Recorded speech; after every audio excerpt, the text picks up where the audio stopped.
Buenos días, gente. Empieza el sexto stream después de una semana de pausa, donde, bueno, fue Semana Santa, entonces nos dedicamos todos a comer un poco de chipa. Eh, Como siempre, gracias a todos los que se suman al stream o ven los videos en YouTube. Y si tienen alguna pregunta en vivo, pueden escribir directamente en el chat en cualquier momento. Y yo al final voy a recorrer las preguntas y voy a responder si hay alguna, ¿verdad? Y si no, o sea, si no estuvieron online, pero tienen preguntas, pueden dejar en los comentarios en YouTube y voy a responder ahí en los comentarios, ¿verdad? Bueno, la semana pasada vimos la interpretación bayesiana de las probabilidades, ¿verdad? Y cómo nos mudamos, ¿verdad? Desde la parte de variables que se pueden repetir, ¿verdad? A eventos que son muy improbables, pero de los cuales tenemos cierta idea o cierta noción de qué tan infactibles, improbables o inciertos en realidad, ¿verdad? Porque lo que estamos viendo es incertidumbre, qué tan inciertos son esos eventos, ¿verdad?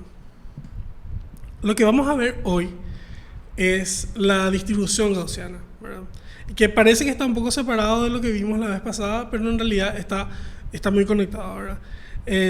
La semana pasada, en realidad la semana antepasada, terminamos con la idea de que en el teorema de Bayes, si aplicamos el teorema de Bayes, tenemos ahí nuestra función de likelihood. Si tomamos la función como... A ver, voy a anotar acá, solamente para tener en mente, ¿verdad? Tenemos el teorema de Bayes. Por ejemplo, queremos la probabilidad de nuestros parámetros dado un dataset es igual a la probabilidad del dataset dado los parámetros por la probabilidad de los parámetros dividido la probabilidad del dataset, ¿verdad?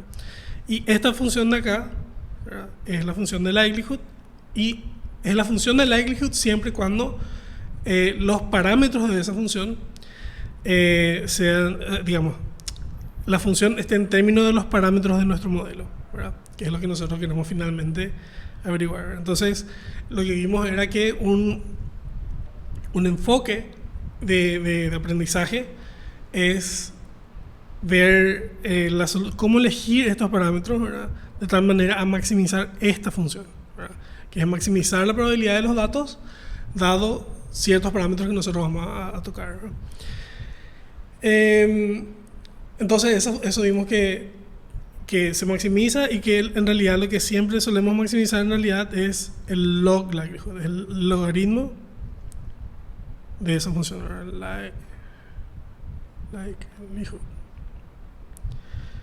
Entonces, esto que obviamente es equivalente a minimizar el negativo del log likelihood, ¿sí? Entonces, hoy lo que vamos a ver va a terminar más o menos en esta área, que es para conectarnos, digamos, para no irnos tanto hacia la parte puramente probabilística, y conectarnos un poquitito a la aplicación que nosotros queremos, que es entrenar modelos de Machine Learning, ¿verdad? Entonces, hoy vamos a hablar de la distribución gaussiana.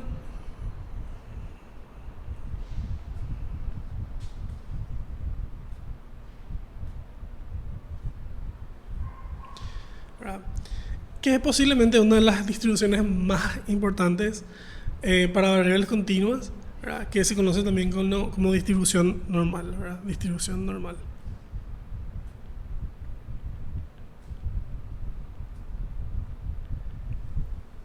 ¿Verdad? Y lo primero que voy a hacer es dibujar, voy a escribir la ecuación, ¿verdad? En las dos formas que normalmente uno leería, ¿verdad? Y viene con esta n, que yo nunca sé dibujar, pero bueno. Va a ser una función y va a tener dos parámetros: mu, que es la media, y sigma al cuadrado, que es la varianza, ¿verdad? Y la fórmula, ¿verdad? Normalmente viene en dos, o sea, para poder reconocer fácilmente, ¿verdad? Puede venir escrito de esta manera: 2pi varianza, ¿verdad? Y hay una función exponencial, ¿verdad? Cuyo parámetro es menos un medio varianza por x menos mu elevado al cuadrado.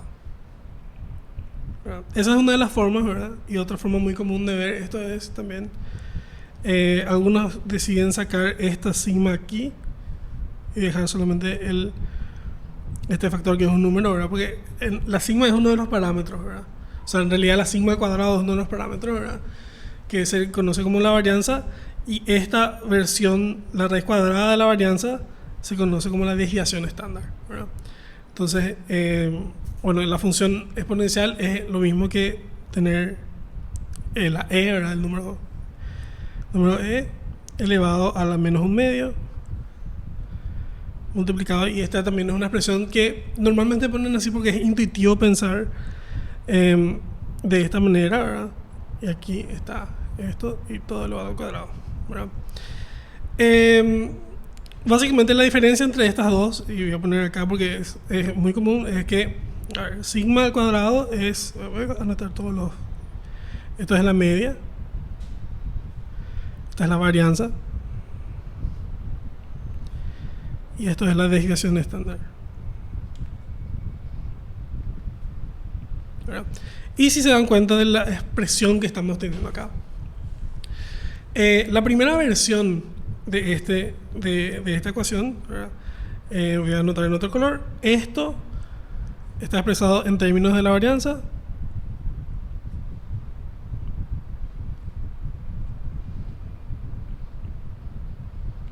y este está expresado en términos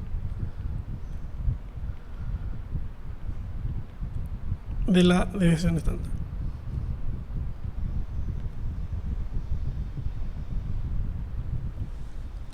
Y esa es la única diferencia. Las dos expresiones son totalmente equivalentes, ¿verdad? Está escrita la misma cosa, pero depende del libro que uno vea. Uno puede ver esta expresión o esta expresión, y normalmente esta expresión, porque parece un poco más intimidante, la gente le gusta menos, ¿verdad? Pero en fin, tipo, yo por lo general prefiero ver esto, porque a veces en los libros esta exponente que está aquí queda muy chica, y entonces así, bueno, tipo, tengo que prestar un poco más de atención, y si estoy leyendo a las 3 de la mañana, qué sé yo, es un poco más difícil de entender, ¿verdad?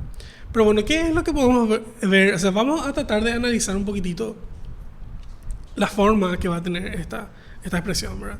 Entonces, vemos aquí que tenemos una exponente, ¿verdad? O sea, una función exponencial que está elevada, ¿verdad? El e elevado a un número negativo, ¿verdad? ¿Y qué es lo que implica esto, ¿verdad? O sea, ¿qué es lo que va a pasar acá, ¿verdad? Entonces, vamos a ver que si tenemos x y estamos hablando de una x unidimensional, entonces esto es solamente un número, todos estos son numeritos, no tenemos nada de vectores todavía. Vamos a ver primero, bueno, vamos a ver primero cómo se ve una función exponencial, ¿verdad? Así es como se ve una función exponencial, e elevado a la x, ¿verdad? Y nosotros sabemos que nuestra x está en este lado del plano cartesiano, ¿verdad? Entonces nosotros sabemos que nuestra x es negativa, entonces como máximo vamos a tener el valor máximo posible de nuestra expresión va a ser en este punto, ¿verdad? Donde x es igual a 0, ¿verdad? Donde el exponente de nuestra exponencial es igual a 0, ¿verdad? ¿Y qué significa eso? Vamos a ver dónde eso es cierto en nuestra expresión, ¿verdad? Nosotros tenemos aquí nuestra expresión con nuestro exponente y los parámetros, ¿verdad? O sea, los datos, ¿verdad?, que van a venir. En realidad, los parámetros de esta función van a ser mu y sigma, ¿verdad? Que nosotros podemos fijar para establecer una distribución particular, o podemos aprender si queremos aproximar cuál es una distribución dado ciertos datos, ¿verdad? Pero básicamente, para algún valor de x, vamos a asumir que por ahora sabemos la media y sabemos la varianza. Entonces, este valor, ¿verdad?, es un valor negativo, y lo máximo que puede llegar a ser va a ser 0 cuando esta expresión es igual a 0, ¿verdad? Entonces, nosotros sabemos que el máximo de esta función va a ser cuando x es igual a la media, ¿verdad? Entonces, si nuestro valor, nuestro punto que estamos analizando es igual a la media, esta expresión va a tener su máximo valor. Si la x es más negativa que eso, ¿verdad?, va a ser... ¿qué es lo que va a pasar acá? Esto va a ser negativo y, bueno, sabemos que va a decaer de nuevo la función, ¿verdad? Básicamente, esto que está acá nos asegura que el máximo posible valor va a ser cuando esto es 0, ¿verdad? Y de ahí que viene la forma tan tradicional de ver, ¿verdad?, esta función, que tiene esta forma, ¿verdad? Nosotros tenemos nuestra mu acá, ¿verdad?, en algún lugar, y nuestra función va a ser máxima ahí y va a decaer exponencialmente hacia los dos lados, ¿verdad? Y esto vamos a ver después cómo cumple ciertas propiedades, ¿verdad? O sea, en realidad hay algunas propiedades que voy a dejar como ejercicio, ¿verdad? Pero es fácil ver de que, obviamente, ¿verdad?, porque la exponencial con cualquier valor, ¿verdad?, va a ser negativa, ¿verdad? Entonces eso va a ser positiva, perdón. O sea, incluso si el exponente de nuestra e es negativo, el valor de esta expresión va a ser negativo, ¿verdad? Entonces nosotros ya solamente por ese hecho, ¿verdad?, que no hay ningún signo menos afuera de este exponente, y sabemos que todo lo que está dentro de la exponente de la e va a resultar en algo positivo.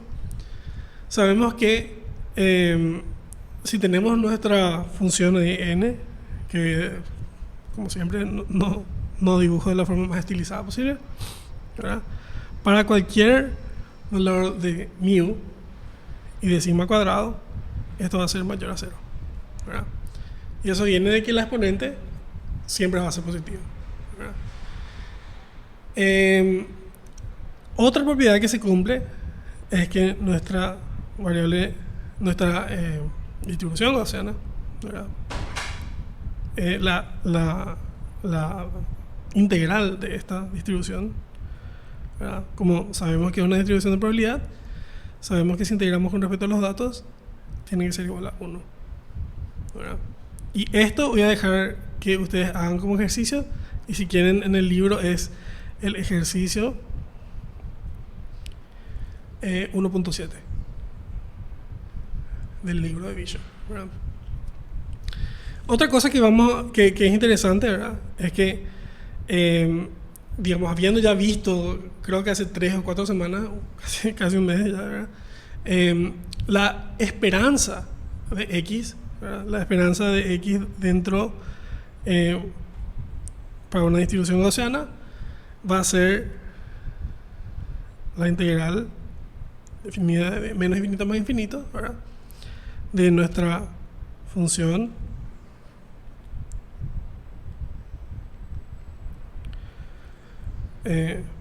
por x. Voy a escribir acá la fórmula de la esperanza, ¿verdad?, que era nuestra...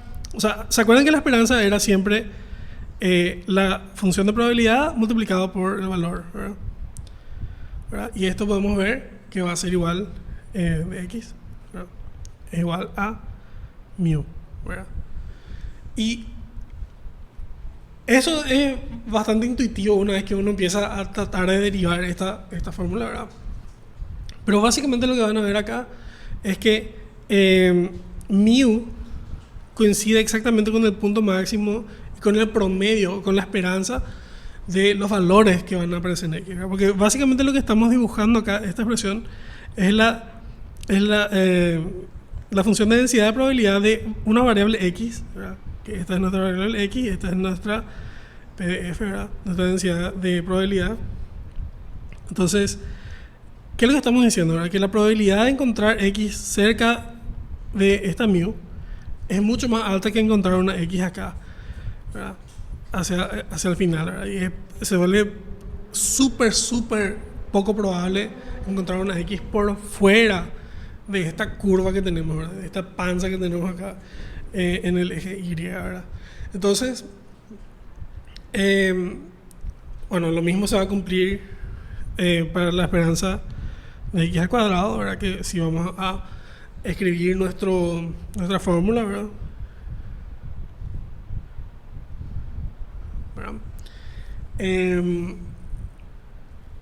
Lo mismo va a pasar para la varianza, ¿verdad? Entonces, vamos a ver que de menos infinito a infinito tenemos nuestra probabilidad, ¿verdad? Por x al cuadrado de x, ¿verdad? Va a ser igual a μ al cuadrado más sigma al cuadrado. Sí. ¿Y por qué es importante esa expresión en particular? Y es porque vamos a ver que la varianza, ¿verdad? Que está definida como, o sea, a ver, la varianza de x, ¿verdad? Que va a ser al final nuestro sigma al cuadrado, ¿verdad? Es igual a e, la esperanza de x al cuadrado. Esta es la definición de varianza que habíamos visto unas semanas atrás, al cuadrado, y esto va a ser, ¿verdad? Si utilizamos estas dos expresiones, ¿verdad? Si hacemos esta expresión acá, esta expresión acá, vamos a ver que esto termina siendo simplemente sigma al cuadrado, ¿verdad? Entonces, la esperanza y la varianza que habíamos visto hace varias semanas, ¿verdad? Naturalmente se componen, por decirlo de una manera, en esta distribución gaussiana, ¿verdad? Que vamos a ver un poco más adelante en el capítulo 2, ya vamos a empezar a ver por qué es tan importante, y en el capítulo 10 por ahí vamos a ver algunas cosas de por qué es tan importante para el aprendizaje, ¿no? Y bueno, esto para mí que es bastante simple de mostrar, pero si pueden, si quieren, ¿verdad? Si tienen las pilas, pueden ver el ejercicio 1.8, ¿verdad? Que les recomiendo que hagan, ¿verdad? El máximo de una distribución se conoce como la moda, y en este caso coincide con la media, ¿verdad? Entonces vamos a ver otros casos donde el máximo no necesariamente coincide con la media, ¿verdad? Otro tipo de distribuciones con otras formas, pero en la distribución normal, en la distribución gaussiana, la moda y la media coinciden. Y ahora vamos a ir a la parte que une esto con las ideas de reconocimiento de patrones en Machine Learning, ¿verdad? Vamos a suponer que tenemos un dataset D, ¿verdad? Tenemos D, que es un dataset con n observaciones, ¿sí? Entonces tenemos nuestro vector, ¿verdad? Vamos a llamarlo nuestro dataset, o D está compuesto de un conjunto x1, x2 hasta xn, ¿verdad? Y estos son todos variables. La variable es continua, es x, ¿verdad? Entonces tenemos ahí n diferentes valores de x que vamos a decir que fueron tomados de forma independiente de una distribución gaussiana, pero no sabemos, ¿verdad? Estas son tipo n observaciones, la variable de continuidad es x, y fueron tomadas de forma independiente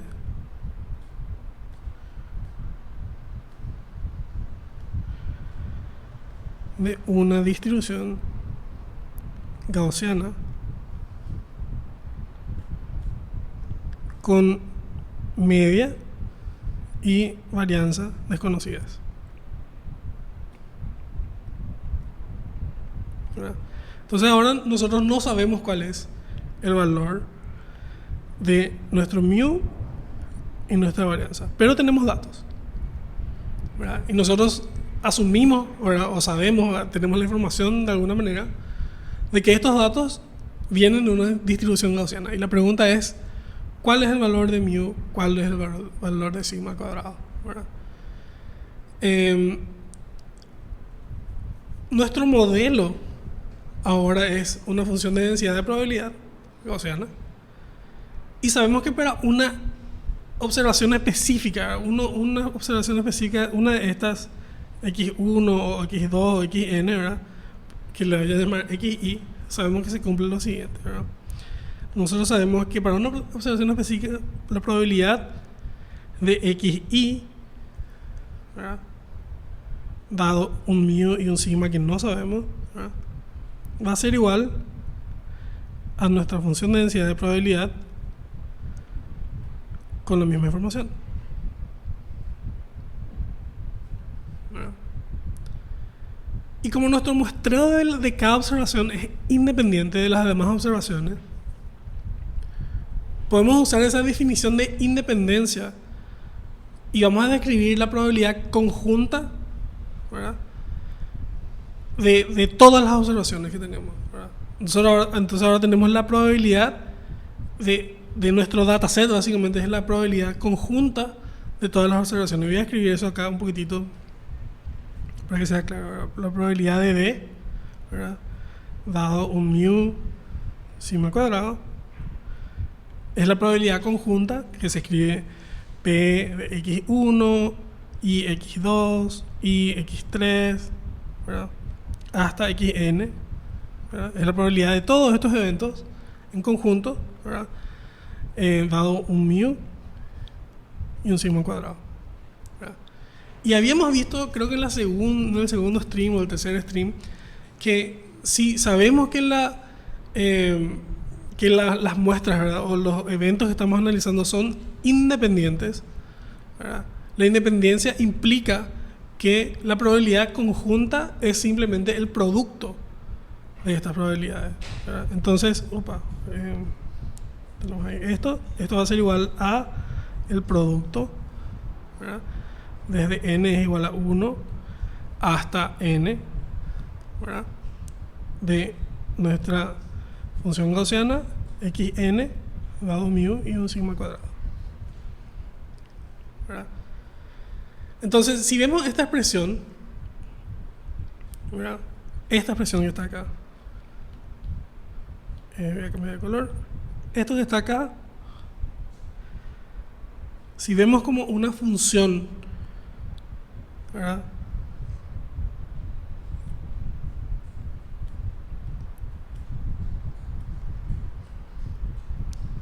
de mu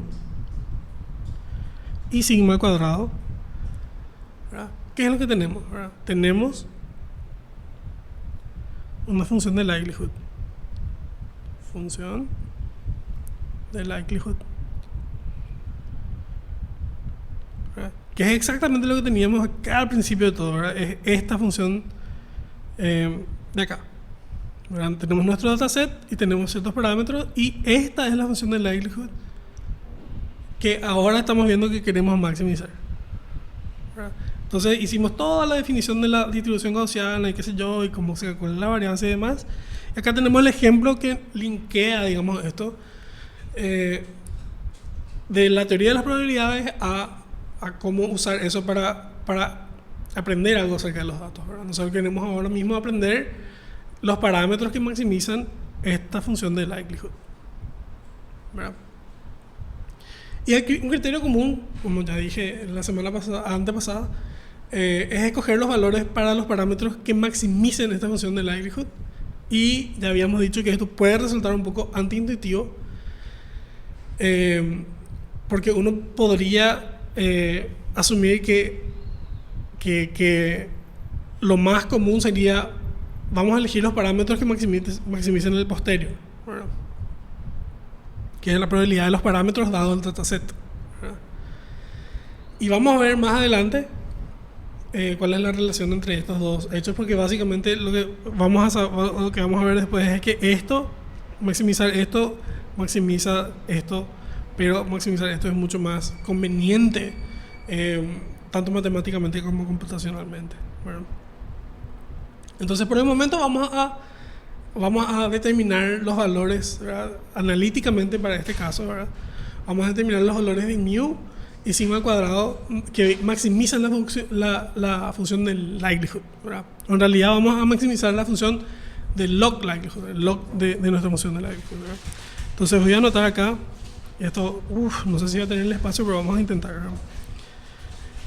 Voy a tener el logaritmo, ¿verdad?, natural en este caso, de nuestra expresión, ¿verdad?, mu sigma al cuadrado va a ser igual al logaritmo natural, ¿verdad?, de esta expresión que teníamos acá, ¿verdad?, que es la multiplicatoria n es igual a 1 hasta n, ¿verdad?, de nuestra función gaussiana xn dado mu y un sigma al cuadrado, ¿verdad?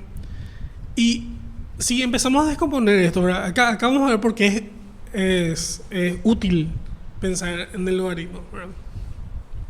Vamos a empezar a usar las reglas de logaritmos para ver a dónde llega esta expresión, ¿verdad? O sea, si nosotros vamos a básicamente expandir todo lo que podamos el logaritmo dado la fórmula de la función gaussiana, ¿verdad? Y eso va a ser así bastante es un poquitito largo, pero para mí que es bastante útil, ¿verdad? Sabemos que el logaritmo aplicado a un producto es igual a la suma de los logaritmos, ¿verdad? Entonces podemos tener una sumatoria, ¿verdad?, que va a ir de n es igual a 1 hasta n, ¿verdad? Y vamos a tener el logaritmo de nuestra gaussiana, ¿verdad? Entonces ahí lo que hicimos fue transformamos, por decirlo de una manera, ¿verdad?, nuestro producto en una suma, ¿verdad?, que es mucho más fácil de tratar. Entonces ahora ya no tenemos que multiplicar nada, vamos a sumar una serie de logaritmos, ¿verdad? Entonces voy a seguir expandiendo esto, ¿verdad? Tenemos nuestra sumatoria, ¿verdad? Voy a poner n y n nomás acá es igual a 1, ¿verdad? Entonces voy a transformar ahora esta expresión a la expresión que ya sabíamos era la definición de la gaussiana, ¿verdad? Entonces es una fracción 1 sobre la raíz cuadrada de 2pi varianza, ¿verdad?, y la exponencial, ¿verdad? Y acá tenemos esta expresión que es menos 1 sobre 2 por nuestra varianza multiplicado por xn menos mu elevado al cuadrado, ¿verdad? Entonces esta va a ser nuestra expresión, ¿verdad?, que nosotros queremos maximizar para todos los puntos, ¿verdad? Entonces de nuevo tenemos nuestro logaritmo acá que tenemos que expandir, y ahora vamos a expandir esto por un producto, ¿verdad? Entonces voy a expandir, bueno, voy a expandir, a ver cómo es la forma más fácil de hacer esto. La parte más interesante está obviamente en la exponencial, entonces voy a poner primero ese paso, ¿verdad?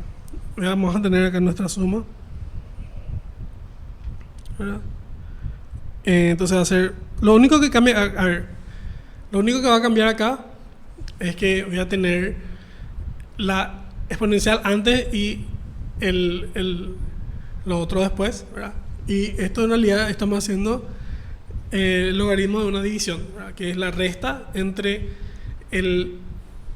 voy a escribir y después voy a aplicar, ¿verdad? El logaritmo de una fracción es básicamente el logaritmo del numerador, ¿verdad?, menos 1 sobre 2 varianza por xn menos mu al cuadrado, ¿verdad?, menos el logaritmo del denominador, ¿verdad?, 2pi varianza, ¿verdad? Y estas expresiones son equivalentes, ¿verdad? Entonces ahora vamos a ir aplicando el logaritmo a los dos términos, ¿verdad? Sí, no va a entrar acá, sí. No vamos a tener una vista panorámica, por decirlo de una manera, de todo esto por ahora, pero después podemos achicar un poquito el zoom a ver si entra, ¿verdad? Bueno, el logaritmo de una exponencial es súper fácil, ¿verdad? El logaritmo natural de un exponente es básicamente se cancelan, son operaciones que se cancelan entre sí. Entonces tenemos nuestra supersumatoria ahí, ¿verdad? Y vamos a tener en este lado solamente nuestra fracción 2 sigma al cuadrado por x de n menos mu elevado al cuadrado, ¿verdad? Y acá de este lado vamos a tener el logaritmo natural de una raíz cuadrada, ¿verdad? Que básicamente eso es el logaritmo natural de todo lo que está dentro de la raíz, ¿verdad? 2pi por nuestra varianza dividido la raíz que estamos haciendo, que en este caso es la raíz cuadrada, es la raíz 2, ¿verdad? Entonces es dividido 2, ¿verdad? Y tenemos todavía nuestro logaritmo ahí en esta partecita, ¿verdad? En nuestro segundo término, ¿verdad? Ya no tenemos ningún logaritmo en el primer término, que era la exponencial, y eso es lo que hace que sea tan conveniente hacer esto, ¿verdad? Porque básicamente nos olvidamos de lidiar con esa exponencial, y ahora vamos a empezar a ver que todo esto se va a empezar a simplificar, ¿verdad? Entonces parecía que era algo súper complicado, pero al final, ¿verdad? Gauss y compañía eran súper inteligentes, entonces, bueno, ahora es todo súper sencillo, ¿verdad?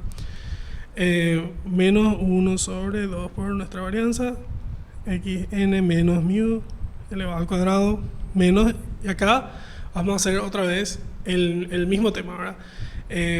Vamos a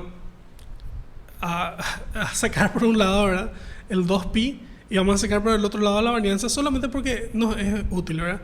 En realidad 2pi, qué sé yo, es un número, ¿verdad? Pero nuestra varianza es un parámetro, entonces nosotros queremos lo máximo posible aislar esa varianza en nuestra expresión para que sea fácil de calcular, ¿verdad?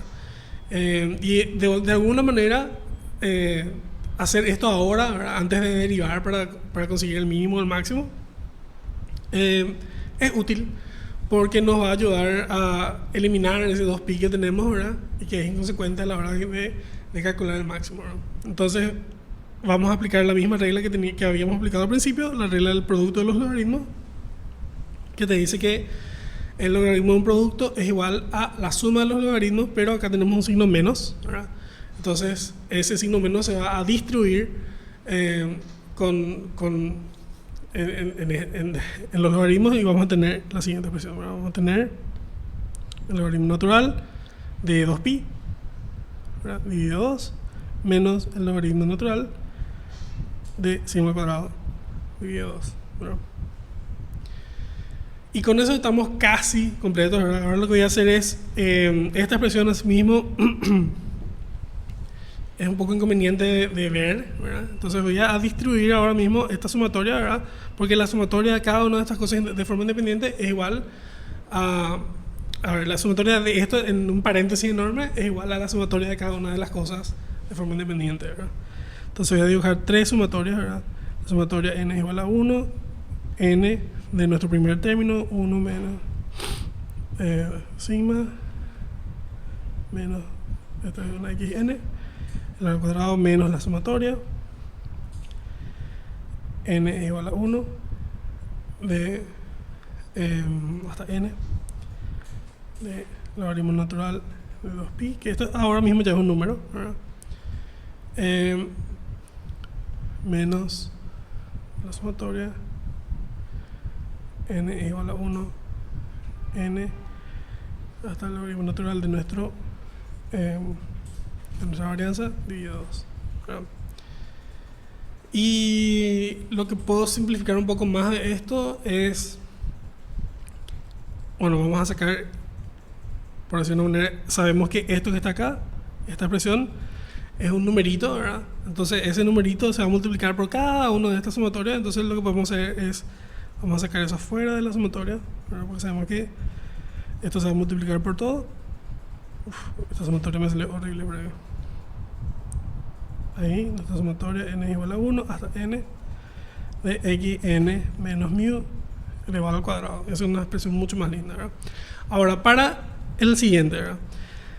Lo que estoy haciendo acá es sumar esto n veces, pero estoy sumando el mismo numerito, ¿verdad? No estoy cambiando nada más que sumar n veces el mismo numerito. Entonces lo que puedo hacer es transformar esta sumatoria en una multiplicación donde digo menos, ¿verdad?, n por logaritmo natural de 2pi dividido 2, ¿verdad? O para que sea un poco más simple, ¿verdad?, podemos ver eso como un coeficiente, va a ser n dividido 2 por logaritmo natural de 2pi, ¿verdad? Y lo mismo en este caso, en el caso del último término con sumatoria, va a ser n, esta n que parece una w, voy a volver a escribir, n dividido 2 por el logaritmo natural de nuestra sigma cuadrado, de nuestra varianza, ¿verdad? Y esto es ahora mucho más fácil de ver y es mucho menos intimidante de maximizar, ¿verdad? ¿Y por qué digo eso? Porque maximizar normalmente implica encontrar la derivada con respecto a los parámetros, ¿verdad? Entonces, como ya sabíamos que esto era una función de likelihood y estamos viendo esto como una función de mu y sigma al cuadrado, ¿verdad? Si maximizamos esta expresión con respecto a mu, ¿verdad? ¿Qué es lo que tenemos, ¿verdad? Vamos a tener que, voy a llamarle, voy a anotar acá en un color diferente, ¿verdad? Mu maximum likelihood, ¿verdad? Esto es como está llamado en el libro también. Maximum likelihood va a ser igual a la derivada de esa expresión, ¿verdad? Y es igual a 1 sobre n, ¿verdad?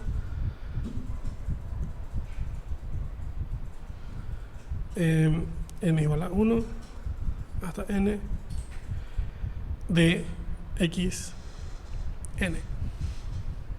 ¿Sí?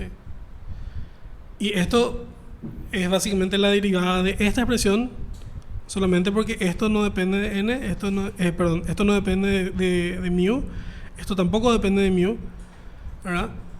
Y entonces nuestra derivada va a ser esto, ¿verdad? Y acá hay que aplicar la regla de las derivadas, de esto va a ser una multiplicación y qué sé yo, pero van a ver que esta es la expresión, ¿verdad?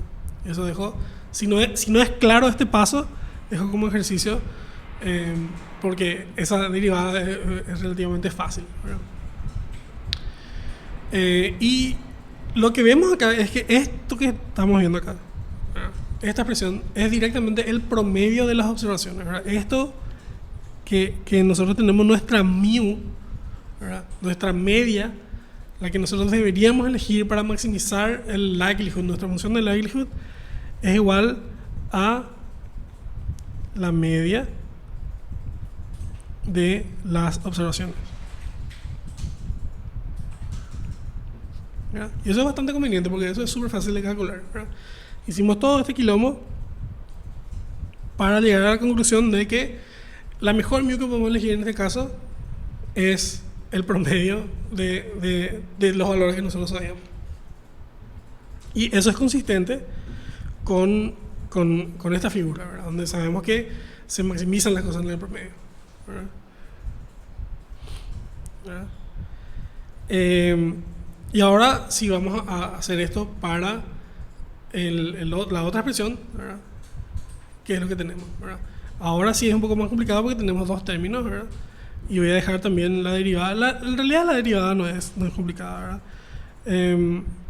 Pero termina siendo la siguiente expresión, ¿verdad? Y les recomiendo que hagan esta derivada. No es difícil, lleva, no sé, si uno tiene experiencia con derivadas, van a ser en 2 minutos. Si no tienen experiencia en derivadas y buscan en Google regla de la derivada, regla de la multiplicación, regla de la división y revisan un poquitito como el tema, lo único que tienen que ver es la derivada del logaritmo y van a ver que es súper sencillo de hacer, ¿verdad? Lo único que les voy a dar así como tip es que esto va a depender del mu que elegimos primero, ¿verdad? Entonces nosotros lo que hacemos es esta derivada en 2 pasos, ¿verdad? La derivada de nuestra expresión con respecto a mu nos va a dar un valor que es mu maximum likelihood, y ahora queremos elegir la varianza que nos va a dar maximum likelihood, pero que va a depender del mu que ya habíamos calculado, ¿verdad? Y esto es bastante simple, va a ser igual a xn menos sigma ml elevado al cuadrado. Y eso es toda la expresión, ¿verdad? Esos valores son toda la expresión y vamos a ver que esto equivale a la varianza de las observaciones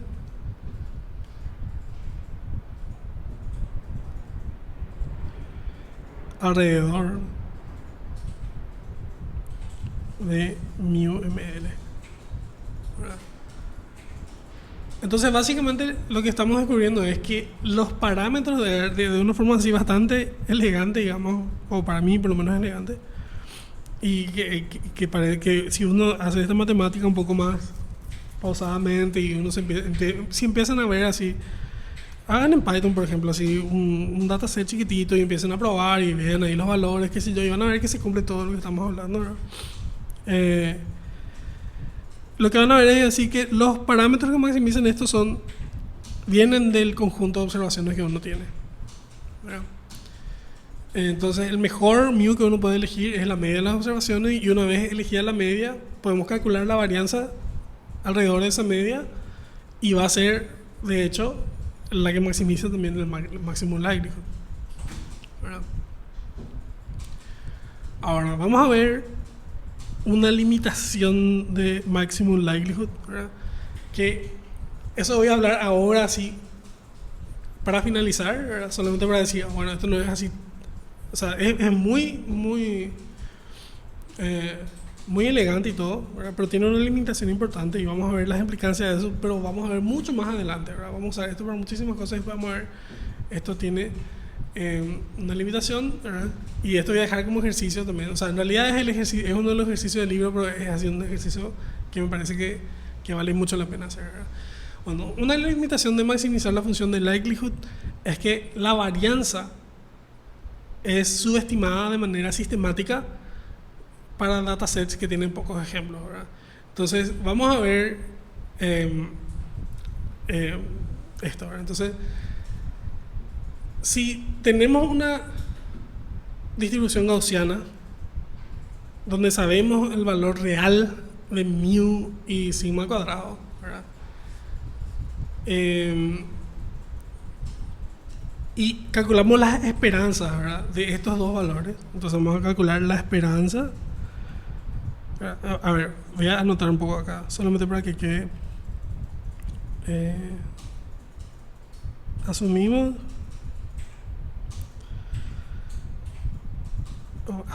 en realidad, asumiendo que conocemos mu y sigma al cuadrado reales, ¿verdad? Calculamos la esperanza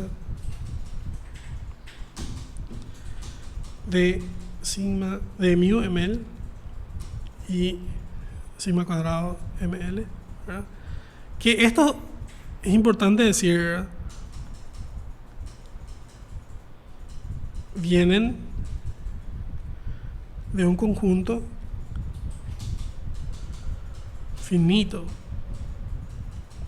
de observaciones, ¿sí? Pero nosotros de alguna manera así tenemos la información de los valores reales de mu y sigma al cuadrado, ¿verdad? Y vamos a ver que si ese es el caso, ¿verdad?, la esperanza, y esto voy a dejar como ejercicio porque es un buen ejercicio, la esperanza de mu ml va a ser igual a mu, ¿verdad? Y eso es buenísimo, significa que nosotros, usando un conjunto finito de observaciones, podemos acceder exactamente al mu real, ¿verdad? Pero la esperanza de nuestra varianza que maximiza el likelihood es igual a n-1 sobre n, ¿verdad?, por la varianza real, ¿verdad? ¿Y qué significa esto, verdad? Significa que nosotros tenemos un factor que está multiplicando la varianza real, y eso es lo que nosotros consideramos como nuestra, o sea, la esperanza, ¿verdad?, el valor esperado de nuestra varianza que maximiza el likelihood para cierto dataset, ¿verdad? Esto puede, si quieren demostrar, vean el ejercicio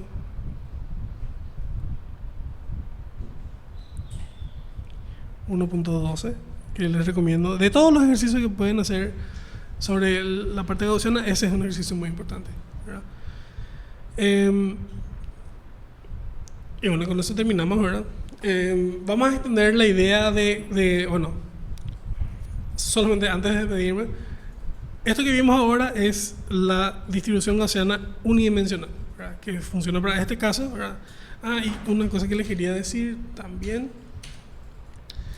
y eso lo voy a mostrar acá con un poco de código, es lo siguiente. Acá está. Hice un código que dibuja nuestra distribución. Acá tenemos nuestra desviación, 2 por desviación estándar, es este grosor que está acá, ¿verdad? Y es para ver la altura de estas cosas, ¿verdad? Porque algo intuitivo de ver es como esto, ¿verdad? Acá está nuestra expresión gaussiana, ¿verdad? Y nosotros podemos mover el valor de mu, ¿verdad? Por todos lados. Entonces vamos a ver cómo la forma no cambia, pero sí cambia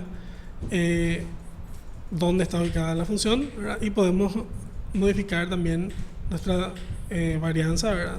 Y vemos cómo es afectada nuestra distribución, ¿verdad? Entonces ahí vemos que, y sabemos por todo lo que vimos, ¿verdad? Que independiente de lo que yo cambie acá, esto va a tener la integral 1, ¿verdad? Lo que significa que si mi varianza es muy, muy chica, ¿verdad? Esto puede sobrepasar el valor de 1, ¿verdad? Que va otra vez ligado a lo que habíamos hablado hace mucho sobre que puedes tener un valor de densidad de probabilidad mayor a 1, pero no una probabilidad mayor a 1, ¿verdad? Entonces acá la probabilidad está dentro del área de esta curva, ¿verdad?